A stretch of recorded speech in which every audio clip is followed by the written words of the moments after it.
గత 4 రోజుల క్రితం ఖమ్మం పట్టణంలో జరిగినటువంటి ఘటన అత్యంత హృదయ విదారకమైనటువంటి ఘటన. సభ్య సమాజం కూడా ఇవాళ తలదించుకోవాల్సినటువంటి పరిస్థితి. అది వింటేనే కళ్ళల్లో నీళ్ళు వస్తా ఉన్నాయి. మరి అనుభవించినటువంటి వాళ్లకు, ఆ కుటుంబానికి ఎంత దుఃఖం ఉంటుందో ఒక్కసారి మన గుండె మీద చేసుకొని ఆలోచిస్తే మనకు తెలిసి వస్తుంది. దీన్ని ప్రతి ఒక్కరూ కూడా ఖండించాల్సిన అవసరం ఉంది. ఇటువంటి సంఘటనలు పునరావృతం కాకుండా ప్రభుత్వము, సమాజము అందరూ కూడా ఆలోచించాల్సినటువంటి అవసరం ఎంతైనా ఉంది.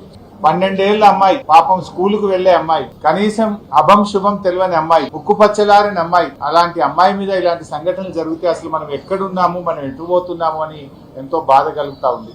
కనీసం సంఘటన జరిగిన తర్వాత అయినా ప్రభుత్వ స్పందన ఎట్లా ఉంది అంటే అది కూడా చాలా బాధగా ఉంది. ప్రభుత్వం, ఒక రాష్ట్రము, ఒక ప్రభుత్వము 12 ఏళ్ల అమ్మాయి మీద ఇటువంటి సంఘటన జరిగితే ప్రభుత్వం స్పందించాల్సిన తీరు ఇదేనా నేను అడుగుతా ఉన్నా.